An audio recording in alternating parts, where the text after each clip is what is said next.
Good evening everyone and welcome to second part of IHT. हमने last session में बहुत थोड़ा सा ही चालू किया था आईएचटी, और जिसमें हम ये वाली स्लाइड पे एग्जाम्पशंस देख के सिर्फ एक नेक्स्ट क्वेश्चन पे क्रोनोलॉजिकल ऑर्डर से कैसे एई यूज करना है वो देख रहे थे। अब इसमें थोड़ा सा लेवल एडवांस करेंगे, यानी कि अब हम इसमें टैक्स ईयर्स भी घुसाएंगे, और इसी में मैं क्वेश्चन ऐड करूंगी कि डॉटर को कोई अमाउंट दिया गया है उसकी वेडिंग पे, तो तीनों चारों को एक साथ इसी केस में मिक्स करके आपको एप्लीकेशन ऑफ स्मॉल एग्जेम्पशंस भी बताऊंगी। Because I am not expecting कि आप लोगों को लर्न होंगे इसके प्रोविजंस, तो मैंने जो आपसे पीपीटी शेयर की थी आप वो वाली पीपीटी खोल के इसको देखते चलना। इस क्वेश्चन को वापस से अब मैं अपनी तरफ से कुछ एडिशंस ऑफ डिफिकल्टी ऐड करके करा रही हूं। Even if the question is asking something, I will add on certain more points to it. चालू करते हैं। Test your understanding 2। Marin made the following life time gifts 31 अगस्त 2020 को 600, जो मैंने लास्ट क्लास में लिया था कि यार क्रोनोलॉजिकली हम ए देते चलेंगे और जो भी बचेगा लास्ट में उसको टैक्स कर देंगे।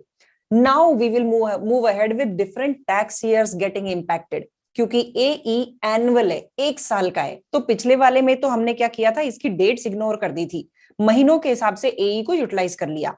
आज मैं डेट्स भी लूंगी और एक एडिशन भी लूंगी कि यहां पे ये जो डॉटर को गिफ्ट गया है ये इसकी मैरिज पे गया है।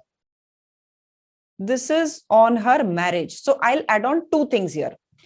देन ये ट्रस्ट का गिफ्ट है, सेम इधर ये भी ट्रस्ट का है, ये भी ट्रस्ट का है, ये डॉटर का है। Calculate the chargeable amount after AEs for each of the gifts. Now the first thing, हम सबसे पहले इसमें पीईटी और सीएलटी डिसाइड करते हैं। ये हमने लास्ट क्लास में भी किया था। This is PET, this is CLT, CLT, CLT, CLT and this PET, is PET. ये पीईटी है। सबसे पहला आइडेंटिफिकेशन ये, उसके बाद का आइडेंटिफिकेशन इनका टैक्स ईयर, क्योंकि एक पर्टिकुलर टैक्स ईयर में आपको एई मिलेगा। एई कितना मिल रहा था? 3000। वो एक साल का है, ये साल कौन सा है? ये टैक्स ईयर है। तो पहले वाले गिफ्ट पे जरा टैक्स ईयर बता दो। What is the tax year of 31 अगस्त 2020?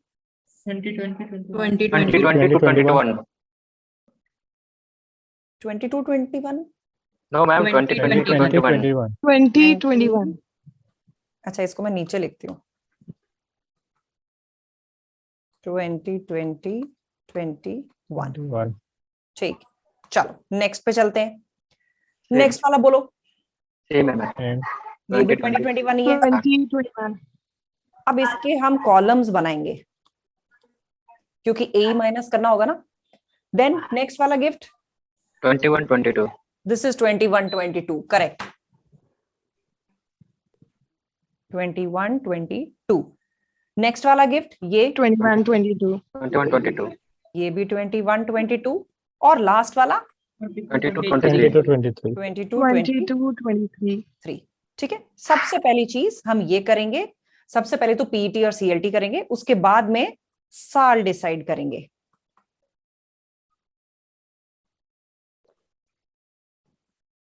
पीईटी, ठीक है। अब करो इसमें ट्रांसफर ऑफ वैल्यू।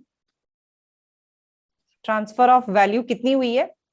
600, 800, 21, 11 एंड 5000। और लास्ट वाली मैं पहले क्वेश्चन के हिसाब से करूंगी, फिर इसमें ऐड करूंगी कि इसकी बेटी की शादी पे दिया है तो क्या होगा। तो पहले तो सिंपल सिंपल चलते हैं। अब आपके पास एई 3000 होता है एक टैक्स ईयर के लिए। क्या ये 600 एई से कवर हो जाएगा? माइनस कर दूं एई यहाँ पे?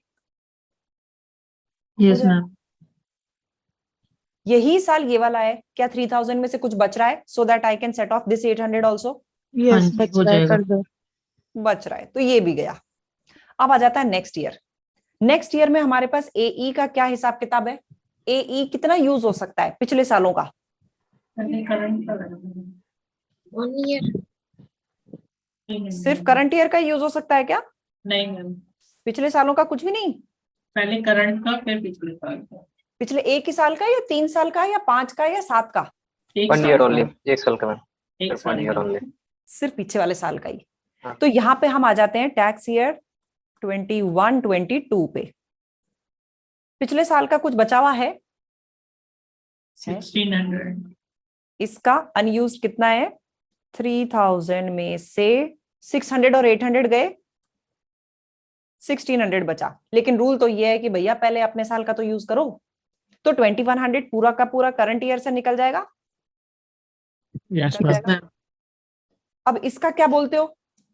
900 ये भी तो इसी साल का है। करंट ईयर से। बिल्कुल, तो करंट ईयर से 900 निकल जाएगा। लेकिन अब मुझे पिछले साल की जरूरत पड़ेगी, एंड इफ आई हैव पिछले साल का remaining balance then I can take out of it. तो निकल ही जाएगा 200। तो यार निकल रहा है ना? हाँ जी Yes, निकल ma'am. रहा है। यानी यहाँ पे चार्जेबल गिफ्ट 0, इधर चार्जेबल गिफ्ट 0, इधर चार्जेबल अमाउंट 0, इधर 0। अब आ जाते हैं हम लास्ट ईयर पे। For the last year current year का एई तो पूरा है ही, ले लूं करंट ईयर का। इसके पास ही छोटा सा नोट डाल देती हूँ, ये 22-23 का एई है। ठीक है, पिछले साल का कुछ बचा है क्या इसके लिए? नहीं ma'am. No, no. For 22-23 the previous year was 21-22 और उसका पूरा एग्जॉस्ट हो गया। तब उसके गिफ्ट के लिए तो खुद हमें पीछे जाना पड़ा है, यानी कि 21-22 का तो कुछ नहीं बचा। तो previous year is 0। Now what is the chargeable amount for the current year gift? 2000। समझ गए? This is how we will calculate it. Ma'am ये 1600 का कुछ नहीं करना है क्या? नहीं, कुछ भी नहीं, इट विल गेट वेस्टेड। इस 1600 में से ये हमने 200 जरूर यहाँ यूज कर लिया, बाकी 1400 आपका वेस्ट हो जाएगा। आप कुछ नहीं कर पाओगे इसका। It can be carried forward only to 1 year आगे। ठीक है, तो ये 22-23 पे तो वैसे ही नहीं जा सकता। Got it? ठीक है, अब मैं फिर से क्वेश्चन चेंज करती हूँ so that we can cover some small exemption also here. ये जो लास्ट वाला गिफ्ट है ये बेटी की शादी पे दिया गया है 5000।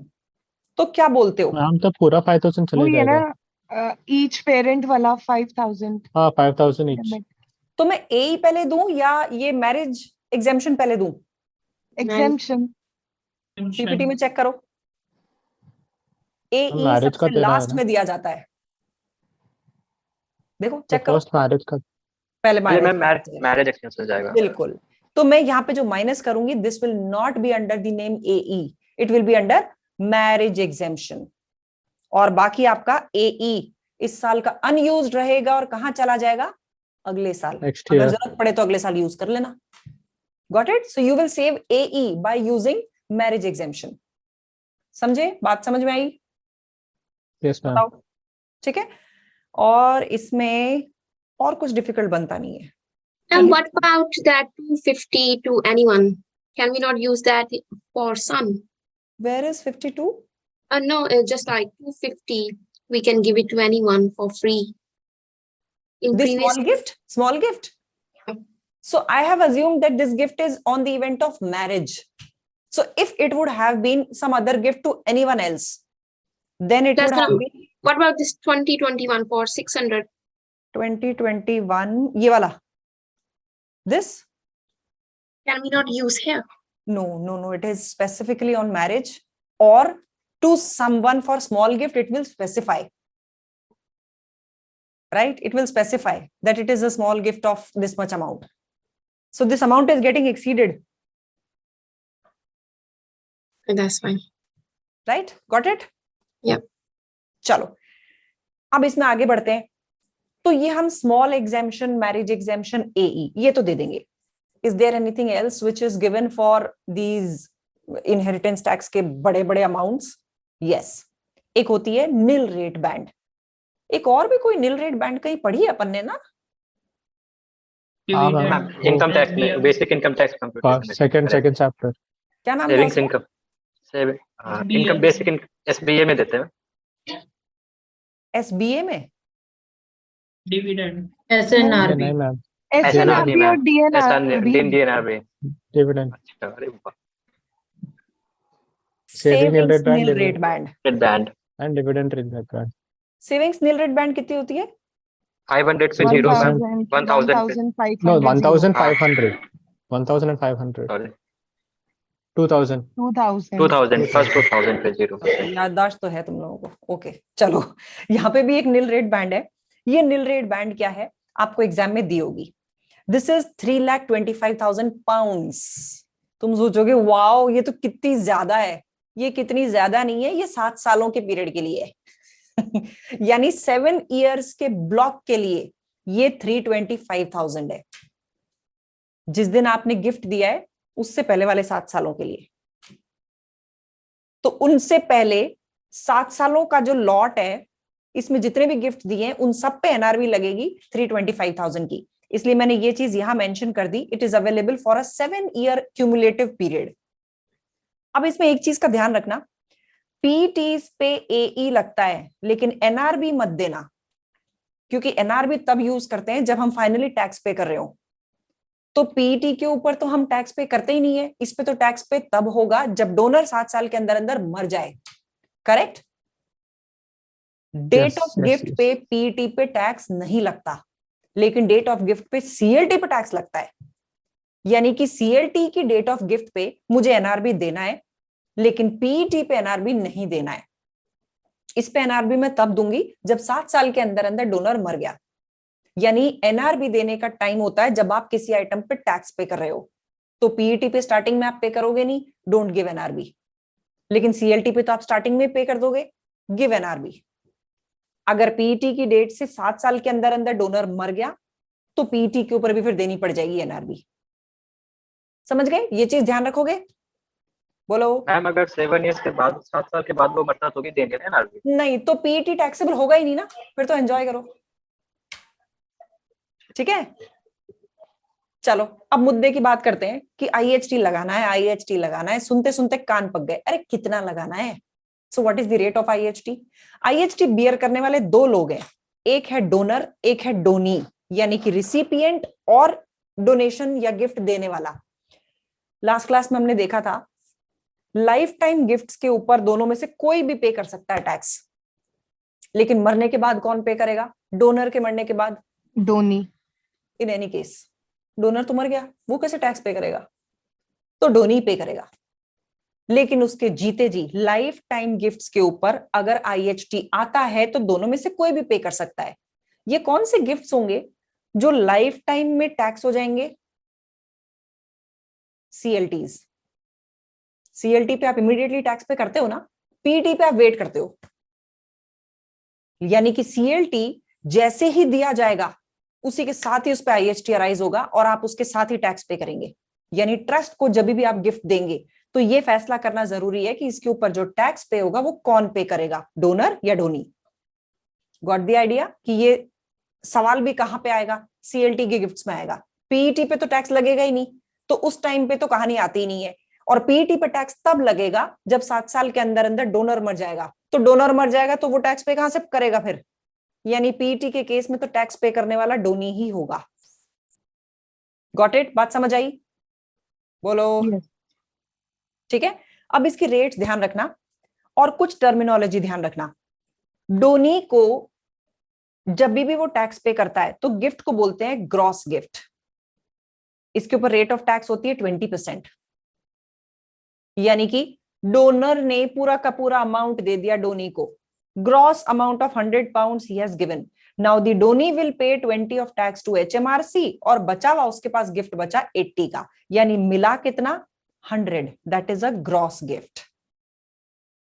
ठीक है, तो हम इस चीज में ना उलझें, नाम ध्यान रखना, क्योंकि ये नाम आपको सेक्शन ए में आ सकता है कि जो डोनी वाला टैक्स होता है, जब डोनी टैक्स बियर करता है तो गिफ्ट को हम क्या बोलते हैं? ग्रॉस गिफ्ट, क्योंकि डोनर उसको पूरा अमाउंट दे देता है जिसमें टैक्स भी जुड़ा हुआ होता है।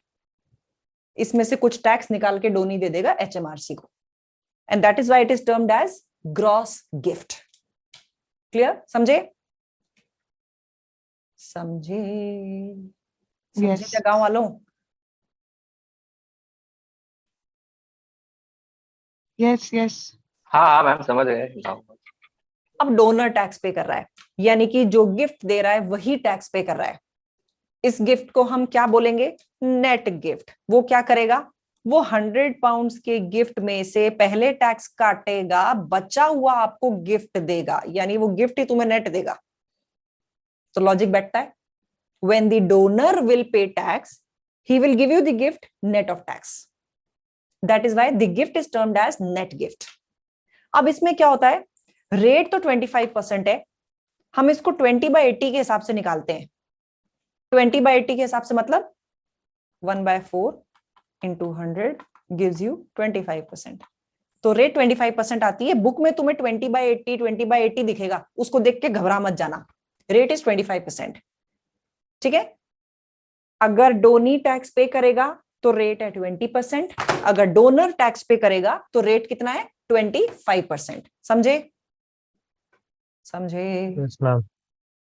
अच्छा, The अब 20/80 is also same thing as 25% or not? yes, that is what I'm saying कि it's same thing, but in the book you will find 20/80 at many places, so don't get scared कि 20/80 है क्या? This is Okay, okay. 25% only। ठीक है।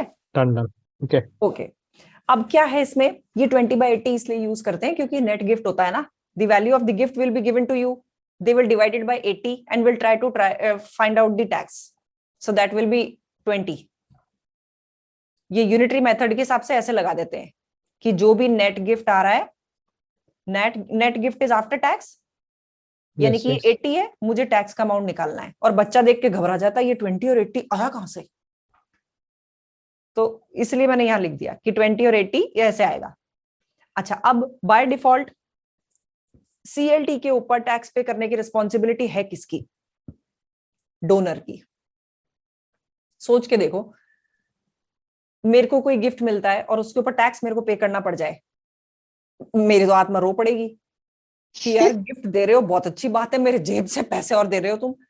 I mean just imagine कि अपने पास पैसे नहीं है और किसी सेठ जी ने अपने को एकड़ की लैंड दे दी। वो लैंड आपके नाम होगी, पहले आप टैक्स पे करोगे उसके ऊपर, और एकड़ के ऊपर टैक्स आएगा करोड़ों में। मैं कहां से लाऊं उस पैसे को? अपन तो फकीर हैं। How will I manage crore of tax? I can't do that. यानी donor has to ensure that the tax is paid, अगर डोनर जिंदा है तो।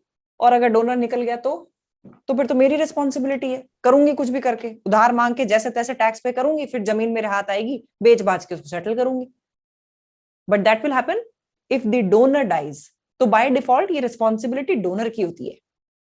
हाँ, लेकिन कई बार डोनीज होते हैं, काफी जेनरस पैसा है उनके पास कि मैं पे कर दूंगी टैक्स, आप तो आने दो एकड़ की जमीन, मैं देख लूंगी टैक्स वैक्स सब।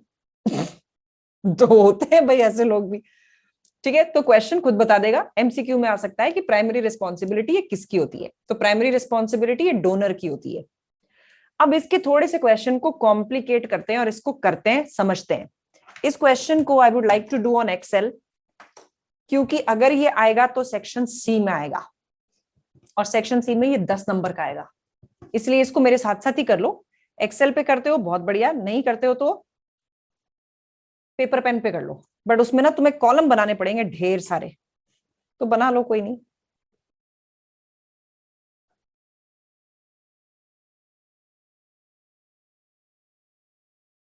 मैंने सुबह तुम लोगों से पूछा था कि ये दोनों वीडियोस में से कौन सी बेटर लग रही है। वो इसलिए पूछा था कि अब जब लॉन्ग टर्म में उससे पढ़ रहे हो, शुरू शुरू में तो बहुत इंटरेस्टिंग लगती है, जब लॉन्ग टर्म में पढ़ रहे हो तो जो स्क्रीन शेयर हो रहा है वो छोटा हो रहा है उसमें। Is it comfortable for eyes? इसलिए पूछ रही थी मैं। Ma'am, मैम मुझे anything तो is कोई fine, भी अच्छी ma'am. लग, मुझे तो टाइप 1 भी सही लगा था। हाँ, I think somebody everything commented is for fine. type 2, so I was like ठीक है, मैम की पिक्चर ही तो बड़ी हो रही है, तो अगर मैम की पिक्चर छोटी हो जाएगी, स्क्रीन बड़ी दिखेगी, वो बेटर है। हाँ, बट तो मैं somebody इसलिए wrote मैं पूछ रही थी, इसलिए मैं पूछ रही थी कि somebody मुझे wrote yeah, somebody wrote, type 2, so I was like, okay, it's okay, I should not write then. no, please honestly write this. I'll tell No, you why. because I feel even though your picture is small, we need to see the matter. Your voice is audible to our ears, so it doesn't matter Exactly. if you are visible or not. So this is ऐसा my take. ऐसा है तो मैं बिना video के बहुत effectively पढ़ा नहीं सकती हूँ। नहीं नहीं, आप छोटे तो नहीं दिख मैम, आप रहे हो। विजिबल रहना, नहीं वैसे ही मैम, बोल दिख रहे तो रहे हो, आप दिख तो रहे हो, मेरा ये मानना था, आप दिख तो रहे हो। अच्छा फिर ठीक है, कोने में। कोने में मैं दिखती हूँ तो ठीक है। हाँ हाँ चलेगा, मैम अभी भी तो आप मैम, कोने में ही हो। कहाँ भाई, कहाँ कोने में? ठीक है, साइड में तो है। एक काम करना, सब लोग उसके ऊपर वोट करना। I want to have that honest feedback, क्योंकि ठीक है। इसमें क्या है, मुझे दोनों ही करने में कोई इशू नहीं है, लेकिन तुम लोगों को लगे कि नहीं यार ये तो बड़ा स्क्रीन ही बेटर लग रहा था, मैम छोटी दिखती है तो चलता है, तो ठीक है ना, हाँ, फिर मुझे ये डायरेक्ट बेटर अपलोड लगा। कर दूंगी। हाँ हाँ, मुझे तो यही जमता है। ठीक है, तो ऑनेस्टली वोट। ठीक है। चलो चलिए जी, अब इस तरह के क्वेश्चन को कैसे करना है, ये फुल फ्लेजेड टाइप का क्वेश्चन है। इसमें एक छोटा सा स्टेप बस आगे से मिस होता है, वो इसी का कंटिन्यूएशन कराऊंगी। देखो जी, Charbel made the following life time gifts. Life time gifts क्या होते हैं? जो बंदा अपने जीते जी देता है। 1 सितंबर 2012 को ट्रस्ट को किया गया है पहला गिफ्ट। इमीडिएटली यहां पे आइडेंटिफाई करो ये गिफ्ट किसको किया गया है, किस नेचर का है। CLT. Is it CLT? So the first thing is it is a CLT. Next वाला 1 मई 16 को अपने बेटे को अलेक्जेंडर को, PET. This is a PET। तो नेक्स्ट गिफ्ट पे लगा लो PET। Next gift again to a trust, CLT. Then PET. PET. Then CLT. CLT. तो सबसे पहला काम ये। नेक्स्ट काम क्या था? टैक्स ईयर्स आइडेंटिफाई करना। करो, पहला टैक्स ईयर आइडेंटिफाई करो। 12-13. 12-13. हाँ 12 13। 16-17. नेक्स्ट वाला is 16-17. then 17-18. 17-18. 17 18 19-20. 19 20 20-21. 2021। चारबेल had agreed to pay any IHT due on CLTs। अगर ये लाइन नहीं लिखी होती तो भी हम बाय डिफॉल्ट डोनर को ही बोलते। इन्होंने क्लैरिफाई भी कर दिया। लेकिन अब क्या हुआ? चारबेल डाइड ऑन 1 दिसंबर 2022। 1 दिसंबर 22 को यानी करंट टैक्स ईयर में उसकी डेथ हो गई।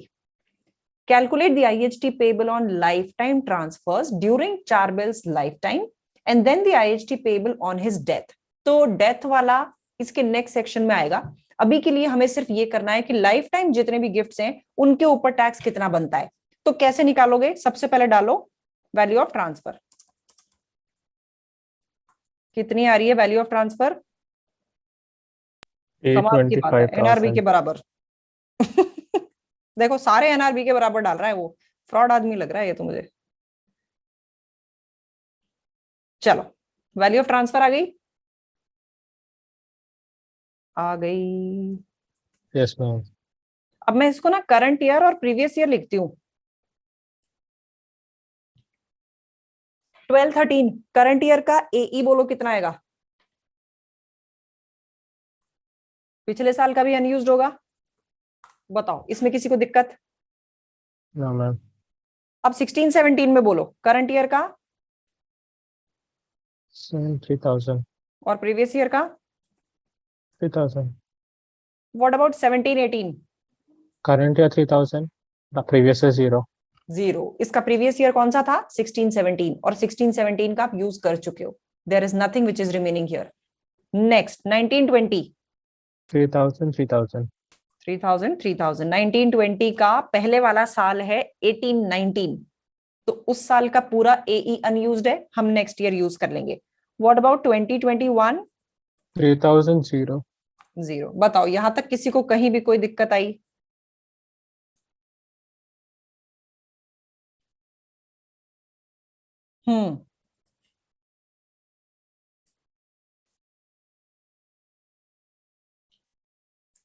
बताइए जी।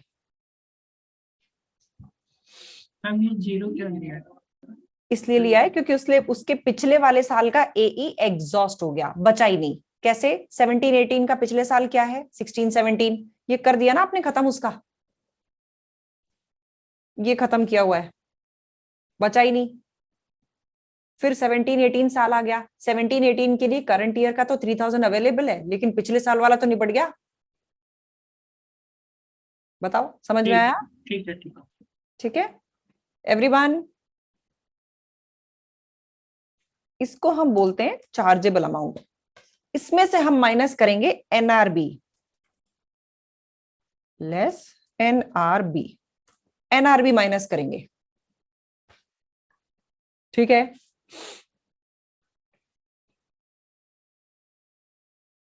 मैंने क्या बोला? NRB 3,25,000 होती है डेट ऑफ गिफ्ट से पहले वाले 7 सालों के ब्लॉक के लिए।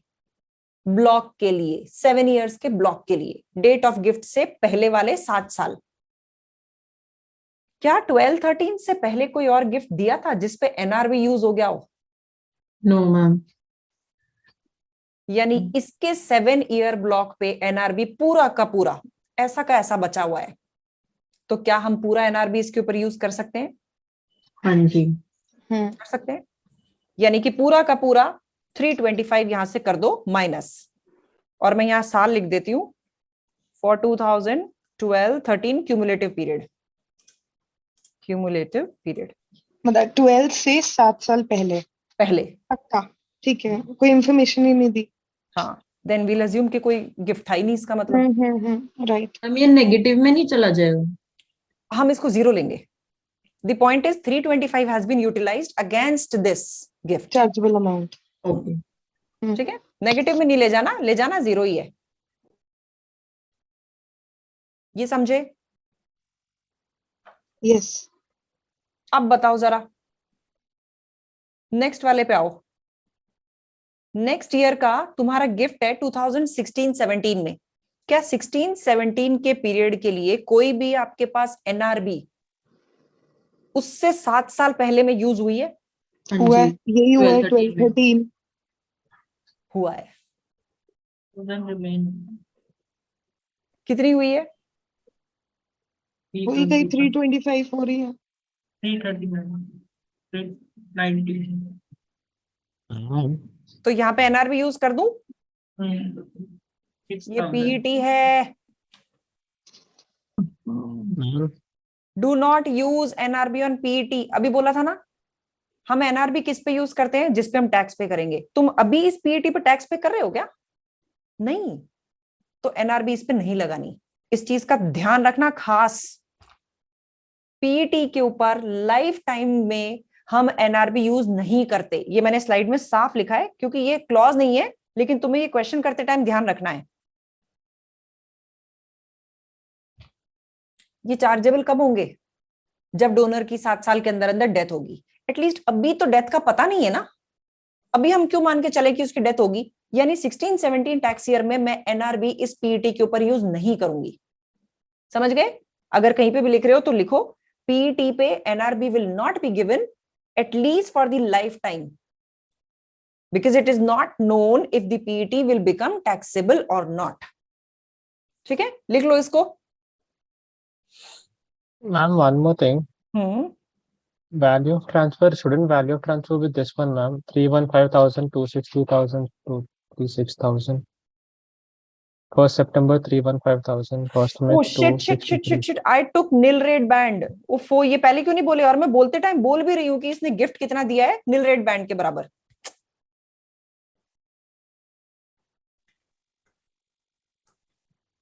बच्चों तुम्हें की करची? सही बोला क्या मैंने? है कोई यहाँ पे बंगाली? मुझे लग रहा है आप बोलने वाले थे बच्चे मन के सच्चे।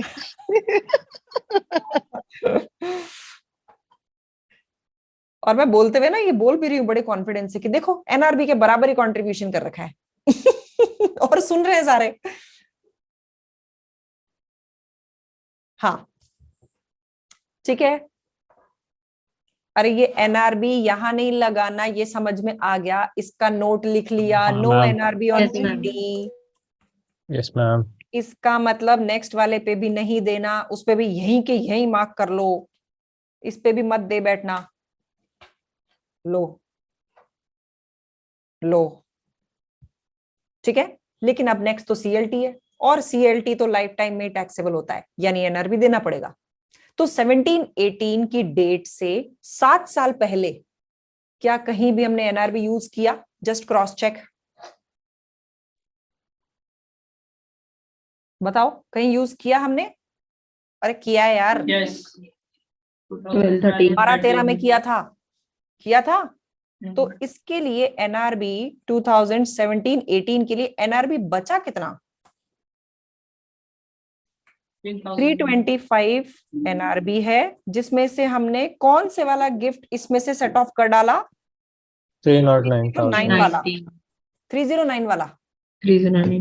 309 को खत्म करने की कोशिश की है ना, ठीक है। यानी इतना हम उसके ऊपर यूज कर गए। अब बचा कितना? बचा सिर्फ 16,000। तो 16,000 का एनआरबी आप ले सकते हो 17-18 के गिफ्ट पे। बताओ, ये बात समझे? Yes, ma'am. ठीक है, आपको एक्यूमुलेशन करना पड़ेगा, 7 सालों का क्यूमुलेटिव पीरियड लेना पड़ेगा, एंड 7 सालों का क्यूमुलेटिव पीरियड लेना है डेट ऑफ गिफ्ट से 7 साल पहले वाले। तो ये 17-18 में 7 साल पहले में 12-13 आ रहा है, उसका 309 सेट ऑफ करने के लिए मैंने एनआरबी यूज कर दिया। तो 325 में से 309 यूज हो गया, बचा कितना? 16,000। वो इस साल वाले सीएलटी पे हम यूज कर सकते हैं। Got it? ठीक है। ठीक है, यानी 7 years करंट ईयर इंक्लूड करके है या करंट उस ईयर डेट से 7 साल, डेट से 7 साल पीछे, अच्छा तो वो मोटा मोटा पता चल जाता है। ठीक है, मतलब Okay. डेट से मेहनत मत करना, क्लियरली उनसे सालों से तुम्हें पता चल जाएगा, डोंट वेस्ट टाइम। ओके ठीक है, चलो नेक्स्ट पीटी पे एनआरबी बताओ। अब इससे पिछले 7 साल गिनो। नो ना, नो एनआरबी। चलो नेक्स्ट सीएलटी पे तो दे दो यार। नहीं ये वो कुछ नहीं हो मिलेगा। गया ना, खत्म हो गया। खत्म हो गया? खत्म हो गया। जस्ट चेक, शायद खत्म नहीं हुआ है। नहीं हुआ मैम, 16,000 ही तो यूज हुआ है बस पिछले 7 सालों में, 3,25,000 में। नहीं, अच्छा हाँ, समझ गए? Yes, ma'am. यस, लेकिन अब No, यहाँ no, एक no, थोड़ा सा I- कैच है। नहीं नहीं, वापस सुनो ना। से 16,000 + 325 तो खत्म हो गया। 2021 में यहां से 7 साल पीछे जाओ, इट शुड बी 13-14। अच्छा हाँ, 13-14, या गॉट ठीक इट। है, तो we used here, it is gone. सिर्फ इसी पे तो यूज हुआ, और वो भी पूरा नहीं हुआ। अच्छा, तो every year 7 years behind. Yes, every date of अच्छा, गिफ्ट ओके से ओके 7 साल पहले का क्यूमुलेटिव पीरियड है ओके ये। ओके ओके ओके, हाँ हाँ हाँ, तो ओके। हर डेट ऑफ गिफ्ट से 7 साल पीछे जाके देखना कि इसमें क्या एनआरबी यूज हुई है, तो मुझे यहां पे यूज दिख रही है। हाँ हाँ। ठीक है, अब इसका करेंगे Yes. क्या? देखो, अब दो चीजें डिफरेंट है। यहां पे हमने क्या किया था, यहां पे कोई टैक्स पे नहीं हुआ था, तो मैंने सीधा सीधा 309 लेके बचा हुआ 16,000 ले लिया। लेकिन इस केस में टैक्स पे होगा, तो सबसे पहले तो इस पे टैक्स पे करो। सबसे पहले इस पे लगाओ tax. Who is bearing the tax? Donor Donor. Charger. Donor. तो डोनर की रेट क्या लगेगी? 25. नहीं 25 वही 25 वाली। 25। आईएचटी और डोनर दे रहा है, तो 25% आप लगाओगे, तो इस पे लगेगा 25%। 54,250 का इसने टैक्स पे किया होगा। ग्रॉस अमाउंट कितना हो गया ये? सॉरी, इसको ऐसे नहीं, ऐसे लिखते हैं। ग्रॉस अमाउंट ऑफ गिफ्ट कितना हो गया? यानी कि चारबेल को ये गिफ्ट देने के लिए 217 + 54,250, इतने की बैंड बच गई इसकी। 217 का तो ट्रांसफर ऑफ वैल्यू हो गई, और 54,250 ये आपको देना पड़ गया डिपार्टमेंट को, यानी जेब से टोटल कितना चला गया, समझे? यानी ग्रॉस अमाउंट ऑफ गिफ्ट कितना आ गया? 217,000 + 54,250, that is the value of gift. Donor को अपनी जेब से कितना देना पड़ा? 217 का तो ट्रांसफर ऑफ वैल्यू करनी पड़ गई, और बाकी बचा हुआ 54,250 का एचएमआरसी को टैक्स पे करना पड़ गया। ये गिफ्ट उसके लिए कितना पड़ता है? दोनों के टोटल के बराबर। यहां ये पहले वाले में ये दिक्कत क्यों नहीं थी? क्योंकि 309 का ही गिफ्ट था, इसके ऊपर टैक्स पे करना ही नहीं पड़ा, there was no tax involved, so it was 309,000 + 0 tax. That is the gross amount on which you have used NRB. अब इसका यूज क्या करेंगे वो बताती हूं एक बार। अब इसको मैं प्लस कैसे लिखूं? Minus ma'am, it is 271250। कर दो तो मैम प्लस ही हो जाए। माइनस ब्रैकेट में वो। नहीं, पर वो माइनस कॉन्सेप्ट करके गलत हो ऊपर जाएगा। लिंक कर देंगे, वो सीसी हो जाएगा। हाँ तो आप माइनस कर मैम, दो नहीं और तो यू फिर कैन वो जस्ट लिंक कर राइट दो, द प्लस अमाउंट हो मैम। जाएगा। It is 271,250। What is? It is 271,250। ना डायरेक्टली अमाउंट लिख दो ना आप। नहीं नहीं, एक मिनट रुको रुको Instead of रुको, मैं calculating. इसका माइनस हटा देती हूँ एक बार। ये आपका आईएचटी बन गया, ठीक है, मैंने माइनसेस ही हटा दिए। Got it? अब आ जाओ ग्रॉस अमाउंट पे। तो ग्रॉस अमाउंट में क्या है? Sorry, transfer of value is 217 नहीं 233, प्लस टैक्स कितना अपने जेब से गया? 54,250। वापस से सुनो यहां तक। पहले वाले केस में what was the gross amount? It was 309। What was the tax payable? 0। ये लो, अब यहां तक एक बार वापस से सुनते हैं। फर्स्ट सीएलटी आया इस पे हमने एईज दिया, एई के बाद में आता है चार्जेबल अमाउंट, यानी 309,000 का मैंने गिफ्ट दे दिया सामने वाले को। अब ये जो वैल्यू ट्रांसफर हुई 309,000 की, इस पे एनआरबी लेके टैक्स बचा लिया एंड नथिंग वाज पेड, यानी कि टोटल वैल्यू ट्रांसफर कितनी हुई 309,000 की। 309,000 का ही ग्रॉस अमाउंट आया because there is no tax paid on it. अब आगे बढ़ते हैं दूसरे सीएलटी पे। दूसरे सीएलटी पे ट्रांसफर ऑफ वैल्यू तो आती है 233,000 की, लेकिन इसके ऊपर टैक्स पे करना पड़ जाता है 54,250 का। Chargeable amount plus tax is your gross amount always. और हम हमेशा ग्रॉस अमाउंट देखेंगे कि हमारी एनआरबी में ग्रॉस अमाउंट कितना यूटिलाइज हो गया। जैसे यहां पे भी मैं क्या देखूंगी, ये जो 16,000 कैलकुलेट किया, 325,000 में से, चलो मैं सेल लिंक करती हूं उससे तुम्हें और क्लियर हो जाएगा। ये हमेशा, अब यहां पे जब ये आ रहा है, व्हाट विल आई डू, 325,000 में से मैं इसको माइनस करूंगी कि मैंने इतने वर्थ का जो गिफ्ट था उसके ऊपर यूटिलाइज कर लिया है एनआरबी को पिछले 7 सालों के ब्लॉक में। 2 मिनट सोचो एक बार, फिर इसको वापस से ब्रीफ करती हूं। Just think.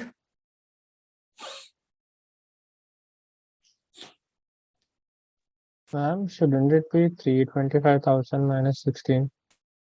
Where is 325 minus 16? No, it won't be 16. It would be 325 minus the gross amount on which you have utilized NRB. You are right. तुम ये सही कह रहे हो कि भाई हमने यूज तो 16 ही किया, but HMRC has done this कि आपने कौन से वाले गिफ्ट के ऊपर NRB यूज किया है। What is the value of gift which you have utilized NRB on?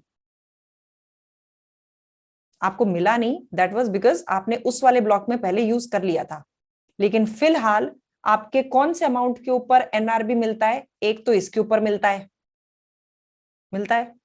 7 सालों का ब्लॉक है ना, सबसे पहले इसके ऊपर मिलेगा, बचा हुआ इसके ऊपर मिलेगा। एक्चुअली आपने कितना लिया उससे फर्क नहीं पड़ता, NRB is available for 7 years of block. ठीक है, so your point is right कि या तो मैंने 16 यूज किया था 7 years के ब्लॉक में, यहां पे 287 250 के ऊपर एनआरबी पहले सेट ऑफ होता है, फिर इस पे होता है। अब होता कुछ नहीं है, इसके ऊपर तो आप टैक्स पे कर चुके होते हो, तो कुछ ना करते। अच्छा, तो we have to complete 287,250. ठीक है, अब इसका बहुत प्रोसेस सारे वापस से losses ही होगा समझाती ना, हूँ। और हाँ, like that it will be a lot of, I mean, IST ज्यादा is very high. बेनिफिट तो नहीं रहेगा। यस, लेकिन अभी आगे और बेनिफिट्स मिल जाएंगे, उसमें बेनिफिट हो जाता है। अच्छा, ठीक है, अब देखो, अब इसमें क्या है, हमारे देश में प्रॉपर्टी टैक्स है, घबराओ मत, और वहां पे तो इतना भी नहीं है, that is very high. in ये जो India, इनहेरिटेंस टैक्स देते हैं ना, हम यहाँ पे प्रॉपर्टी टैक्स देते हैं बेवजह का, बिना ट्रांसफर किए। चलो, अब इसमें करना क्या है, हमेशा सबसे पहले आप सीएलटी या पीईटी आइडेंटिफाई करेंगे, नंबर 2 आप टैक्स ईयर आइडेंटिफाई करेंगे, उसके बाद में आप एई देंगे, करंट ईयर का और प्रीवियस ईयर का अनयूज्ड। इससे जो आएगा that will be your chargeable amount. हमेशा इस प्रोसेस को ध्यान रखना, that will be your chargeable amount. अब हम डेट ऑफ गिफ्ट से 7 साल पहले का क्यूमुलेटिव पीरियड लेंगे, उसके ऊपर एनआरबी लगाएंगे if it is a CLT only, no NRB on PET. तो सबसे पहले जो भी सीएलटीज हैं उनके ऊपर एनआरबी देनी है। डेट ऑफ गिफ्ट से 7 साल पहले के क्यूमुलेटिव पीरियड पे चेक करो कि ग्रॉस अमाउंट के ऊपर क्या एनआरबी लगाई गई है। यहां पे अगर मैं देखूं तो पीछे कोई ग्रॉस अमाउंट था ही नहीं, यानी पूरी की पूरी एनआरबी मैंने यहां दे दी, 325 की पूरी दे दी। नेक्स्ट सीएलटी पे जब हम आए तो वापस से डेट ऑफ गिफ्ट से 7 साल पहले चेक करेंगे, क्या हमने किसी भी ग्रॉस अमाउंट के ऊपर एनआरबी यूटिलाइज की है, किस ग्रॉस अमाउंट के ऊपर करी है, 309,000 प्लस टैक्स के ऊपर करी है। टैक्स वाज 0, तो जो भी ग्रॉस अमाउंट था और जो चार्जेबल अमाउंट था वो सेम हो गए। इसका मतलब इस साल के लिए एनआरबी कितनी बची, 16,000 मैंने माइनस कर दी, बचा हुआ जो अमाउंट आया उसके ऊपर आईएचटी पे कर दिया। अब तीसरी सीएलटी पे आते हैं। तीसरी सीएलटी पे इस डेट ऑफ गिफ्ट से 7 साल पीछे में क्या आपने एनआरबी किसी भी ग्रॉस अमाउंट पे यूज करी है? किस ग्रॉस अमाउंट पे यूज करी है?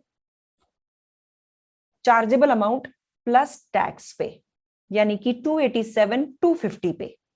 तो आपकी 325,000 में से 287,250 निकल जाएगा, क्योंकि आपने एनआरबी इसके ऊपर यूज करी है। यूज कितनी करी इससे फर्क नहीं पड़ता, इसके ऊपर यूज करिए। या फिर ये मान के चलो कि ये जो 287,250 का अमाउंट है ये कवर हो गया उस एनआरबी में। आपने 287,250 के अमाउंट पे एनआरबी को फर्स्ट असाइन कर दिया। अब एनआरबी बची कितनी, अब एनआरबी बचती है 37,750, यानी अब मुझे टैक्स किस अमाउंट पे पे करना है, 62,250 पे। कितना अमाउंट पे करना है,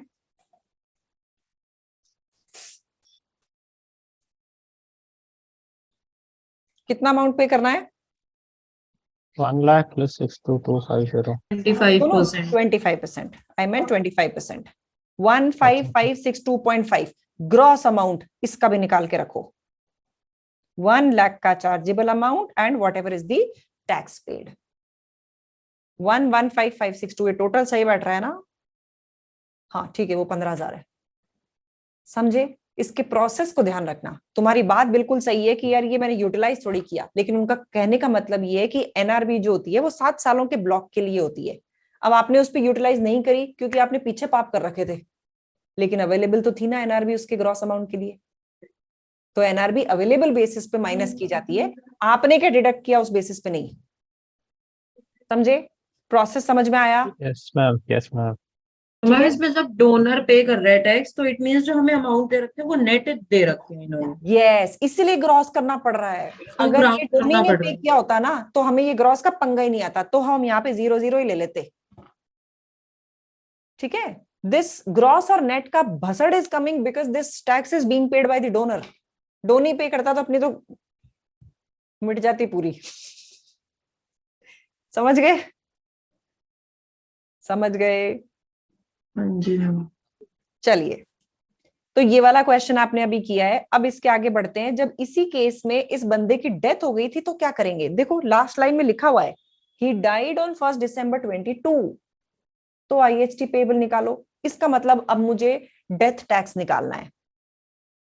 डेथ होते ही क्या रिपरकेशंस होंगे? जरा अभी तक के आईएचटी से मुझे थोड़ा सा इसको ब्रीफ करके बताओ। What will be the repercussions in the case of death? Donee pay करेगा number 1 correct. Ma'am, only will और pay if death the rates person लगेंगे, died. डेथ रेट्स लगेंगे। डेथ रेट्स लगेंगे Death और rates. कुछ? PAT 7 get years. taxable if under 7 years. If tax double भी हो जाएगा। Under 7 years. 7 years. Within 7 years. 7 years. से बड़ी condition, PETs will become taxable if the donor dies within 7 years of the date of gift. CLTs will attract additional tax if the donor dies within 7 years of gift.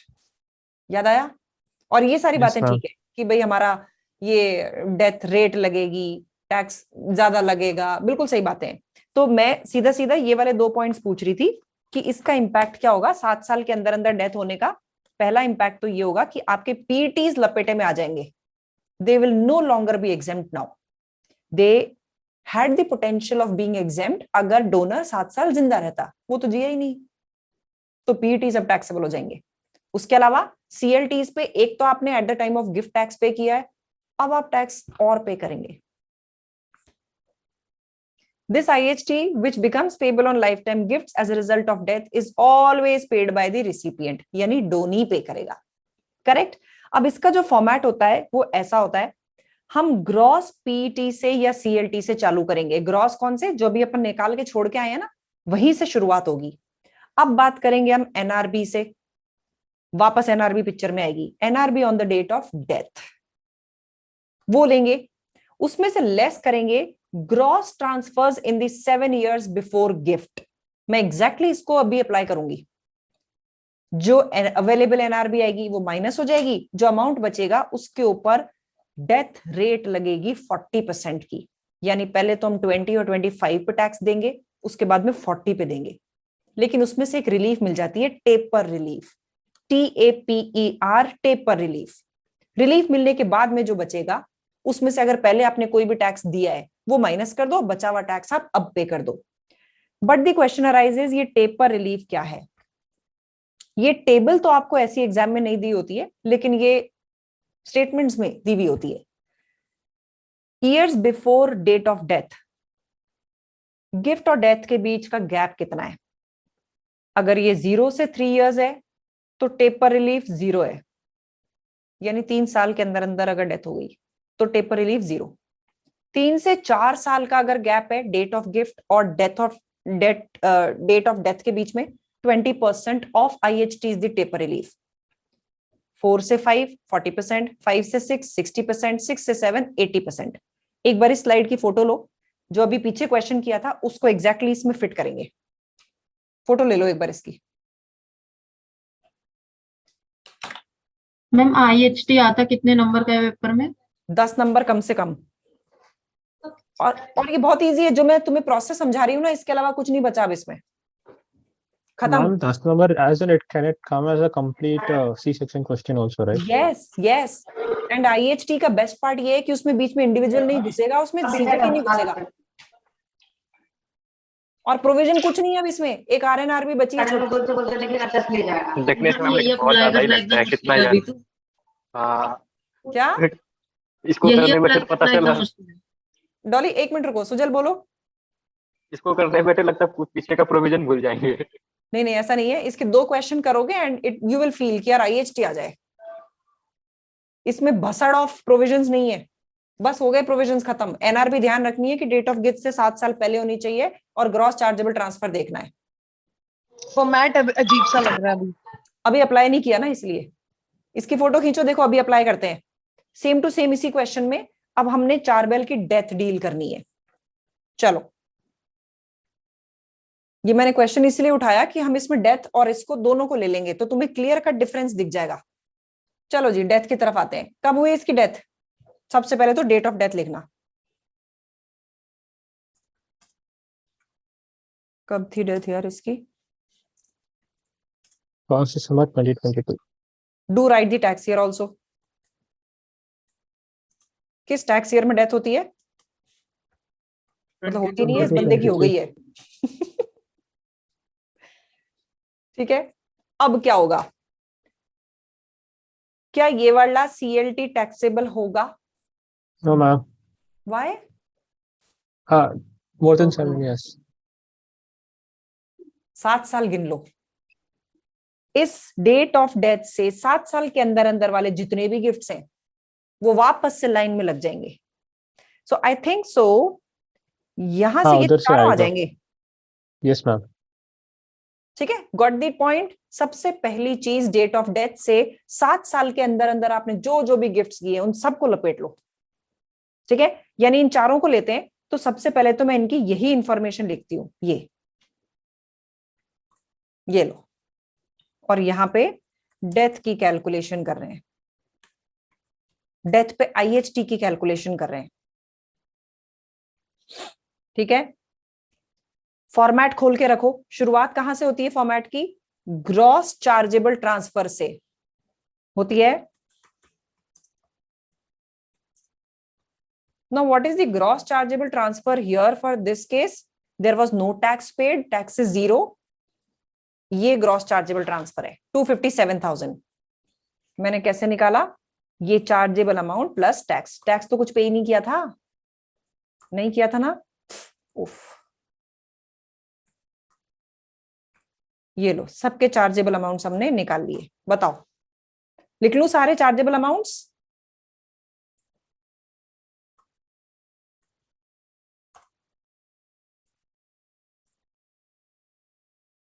कहाँ गया ये रहा। इसको round of कर लेते हैं यार, इसकी जरूरत नहीं है। बताओ, क्या ग्रॉस चार्जेबल ट्रांसफर्स निकल के आ गए सबके?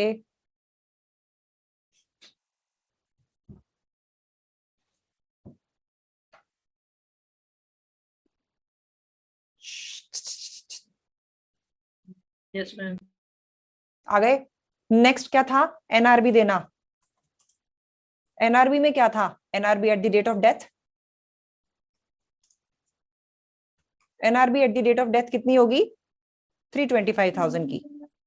अब इसमें से डेट ऑफ गिफ्ट से 7 साल पहले का क्या अमाउंट यूटिलाइज किया वो निकालना है। डेट ऑफ डेथ से 7 साल पहले नहीं, डेट ऑफ गिफ्ट से 7 साल पहले। ये जो पीटी था इसके डेट ऑफ गिफ्ट से 7 साल पहले क्या कहीं भी एनआरबी यूज हुआ था? नहीं, वो तो देते ही नहीं है ना। देखो देखो, क्या? उससे पहले कहीं पे यूज हुआ था? हुआ था, हाँ। सीएलटी पे हुआ था। 1230 हाँ, कितने अमाउंट पे हुआ? 309 309 पे हुआ था। समझे? बिल्कुल एग्जैक्ट मैं फॉर्मेट में वर्ड टू वर्ड चीजें डाल रही हूँ। NRB at the date of death is 325,000। इसमें से माइनस करना है एनआरबी जो आपने डेट ऑफ गिफ्ट से 7 साल पहले में कभी भी किसी अमाउंट पे डाला हो। किस अमाउंट पे डाला था? 309,000 पे डाला था। यानी अब मेरे पास कितना बचता है यहाँ पे एनआरबी?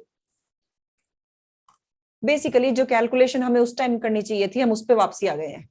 ये 16,000 हमने अवेलेबल सीएलटी पे कराया था, हमने सोचा था कि ये पीटी एग्जेम्प्ट हो जाएगा, वापसी आ जाओ इसकी आ जाओ इसकी तरफ टैक्सेबिलिटी बनाने के। तो हम स्क्रैच से वापस चालू हुए। That's the idea. समझ गए? ये 16,000 आया सबका? बताओ। Yes ma'am. ठीक है, अब बचे हुए के ऊपर क्या करेंगे? कोई एग्जेम्पशन नहीं है कहीं पे भी, जो भी अमाउंट है उसके ऊपर आप टैक्स पे करेंगे। ठीक है, मैं इसको एक बार आगे पीछे सरकाऊंगी अगर मुझे जरूरत लगी तो, एक बार नीचे डाल देती हूँ। अच्छा, अब 17 18 पे आ जाओ। मैम 16 वाला बताते हो, मुझे नहीं आया समझ क्यों 16 किया। हाँ, आप एग्जैक्टली वो वर्ड पढ़ो, क्या बोल रहे हैं? बोलो बोलो।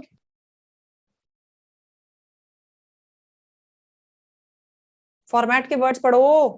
हाँ पढ़ रही हूँ। At the date of day बोल के पढ़ो। NRB at the date of death कितना है? 325।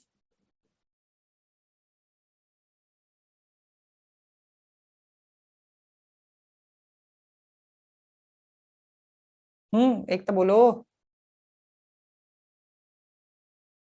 हाँ ठीक है, मैं ना इसी में मैंने, ठीक है ठीक है, ओके आ गया।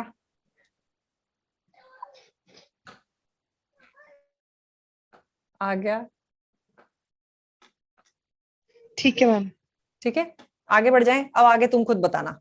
अब नेक्स्ट वाला जो साल का पीएलटी है it will become taxable. Correct? 7 साल के अंदर अंदर डोनर की डेथ हो गई। हो गई? बताओ, हो गई क्या? हो गई मैम। हो गई। अब इस हाँ केस हाँ में वापस से NRB at the date of death कितनी है? 325,000 है। इस वाले गिफ्ट यस के 7 साल पहले तक आपने किसी अमाउंट के ऊपर एनआरबी को असाइन किया था? किस पे असाइन यस करते मैम। हो आप हमेशा? ग्रॉस चार्जेबल अमाउंट पे किया है हमने। किस हाँ अमाउंट पे तो किया है? इधर तो here they won't get anything ना 2,57,000 एनआरपी। हमने क्या किया है? जो ये वाला जो सीएलटी है इससे 7 साल पहले में 2 अमाउंट्स पे हमने एनआरबी असाइन कर दिया है आज की डेट में। एक तो 309,000 पे और दूसरा 257,000 पे। अभी तो लगा के हटे हैं 257 पे। यानी इसके पास हाँ हाँ बचा क्या अब? नहीं 17 18 यस के ma'am. Pass nothing zero. No NRB left. Got this? ये वाला जो सीएलटी है इसके ऊपर इस दिन की डेट ऑफ गिफ्ट से 7 साल पहले क्या किसी भी ग्रॉस चार्जेबल अमाउंट पे आपने एनआरबी आज की डेट में लगा दी? लगा दी यार। 309,000 तो पहले ही लगा दी थी, 257 अब लगा दी। तो टोटल एनआरबी तो 325 थी, उसमें से तो कुछ नहीं बचा इस बार लगाने के लिए। It's zero now. Got it? ये बात क्लियर हुई? मैं इसको कैसे लिखूं? इसको यहीं लिख दूं क्या? ऐसे ऐसे लिखती हूं। ठीक है, तो इसमें से कुछ भी बचा नहीं, जीरो हो जाएगा ये। Net difference zero. बताओ, बात समझ आई? Guys you need to speak up यार। हाँ ना, कुछ नहीं पता। ओए जल्दी बोलो। हाँ हाँ एक था 1920 NRB at the date of death 325,000 है। 1920 वाले गिफ्ट से पिछले 7 सालों में किसी भी ग्रॉस चार्जेबल अमाउंट पे एनआरबी असाइन हुई है? बताओ जरा, यस और नो। हुई है? हुई है, किस किस पे हुई है पिछले 7 सालों में? 16 पे भी हुई है, 17 पे भी हुई है। 309 इसके 7 सालों के अंदर अंदर ही आ रहा है शायद। इस पे भी हुई है, इस पे भी हुई है। उत्तरी 853 पे हो गई है। इस बार मिलेगा क्या एनआरबी में से कुछ भी खाने को? कुछ नहीं मिलेगा। कर दो 0, नथिंग। इस वाले सीएलटी पे आ जाओ। इसके पिछले 7 सालों में एक बार चेक करना, शायद कोई साल अब निकल जाएगा। 309,000 निकल जाएगा अब की बार, ये वाला निकल जाएगा 7 सालों के बैंड से, है ना एकता? Yes yes yes. ये हुआ 2021 से 14, ये वाला 15, साल निकल जाएगा। नाउ यू विल हैव 257 पे ये हमने यूज की है, इस पे की है, और 15,000 पे की है। 559 250 के ऊपर हमने इस एनआरबी को असाइन करने की कोशिश की है, लेकिन अभी भी तो इनफ नहीं है। कुछ नहीं मिल रहा है एनआरबी में से, nothing. That means now we have net amount जिसके ऊपर टैक्स लगा देना है। इसको हम क्या लिखें?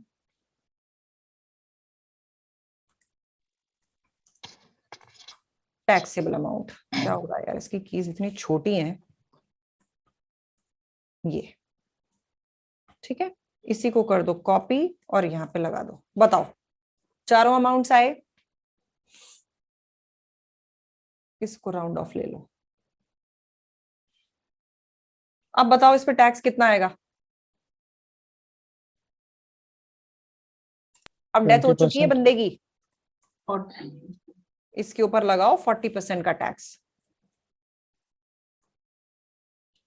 एक बार चेक करना ये सही फॉर्मूला पकड़ा कि नहीं पकड़ा इसने।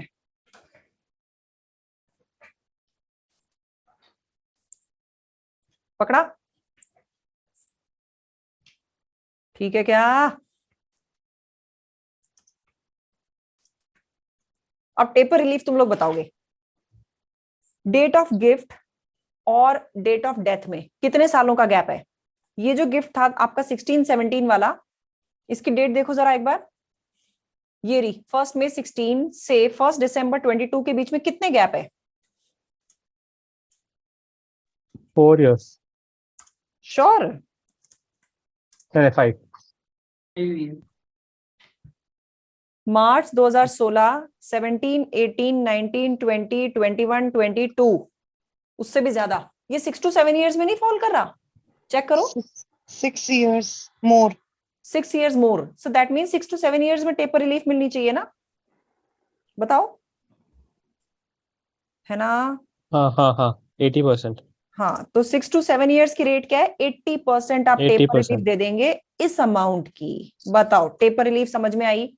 यानी आपको 77 Yes। 120 की छूट मिल गई। नेट कितना पे कर दोगे बचा हुआ, वो मैं थोड़ा सा नीचे निकालूंगी। नेक्स्ट ईयर की बोलो, नेक्स्ट वाले गिफ्ट की 17-18 वाले गिफ्ट का टेपर रिलीफ बोलो। 1 जून So 17 that will से be 5 to 6। 5 to 6 आ रहा है। 1 जून 1 year की क्या 17, करने लगा? हाँ 1 दिसंबर 2022, कितने साल हो रहे हैं? जून 5। से 17, 18, 19, 20, 21, 22, 5 to 6। 5 to 6। और 5 to 6 की रेट क्या है एकता?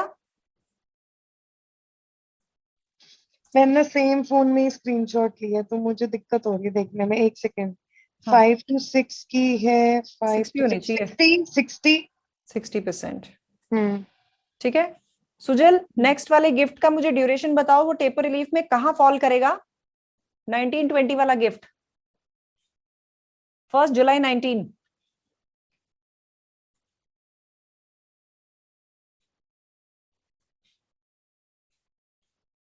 सुजल बोलो।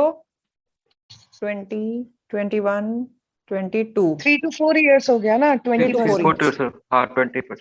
तो 3 to 4 years की क्या टेपर रिलीफ है? 20%। 20% ठीक है, 20%। 20%। ठीक है, नेक्स्ट वाला जो है ये गिफ्ट कब का था? 2021 का गिफ्ट है ये तो। 2021 का 0%। 0%। तो वो 0। 2 से 3 साल आ रहा है तो नहीं 20 है तो 21, 20, हाँ 2 2 to 3 years। 2 years। हाँ सो 0 to 3 years 0%. 0 to 3 years है, अच्छा हाँ 0 to 3 years की रिलीफ है 0%, राइट? 0%. तो माइनस इसका तो 0% आप 0 होता. दिखाएंगे, ये आप दिखाएंगे करके कि 0% लगाया हमने, ठीक है? 0 शुड नॉट लुक लाइक कि आपको ट्रीटमेंट पता नहीं था। Okay ma'am. ये आया IHT इतना, इसके ऊपर टेपर रिलीफ इतनी दे दी,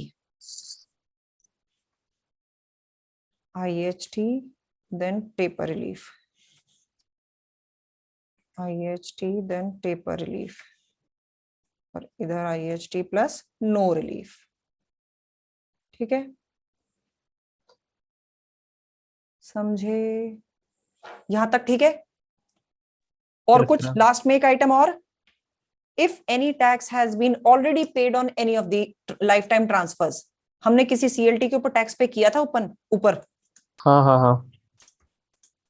पेड ऑन CLT, देखो इस PT के ऊपर तो हमने कुछ पे किया नहीं, इसके ऊपर वी हैव पेड समथिंग, कहां गया? ये रहा, देखो अटैच किया है मैंने उसको, 5,250. Yes ma'am.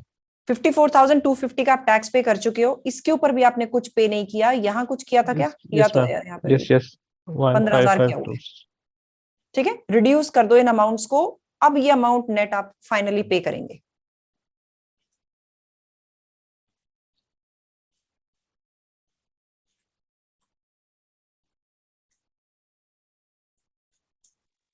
रिलीफ तो मैम नीचे वाला सही हो, ऊपर ना NRB को एलोकेशन करने में थोड़ा दिक्कत हुआ।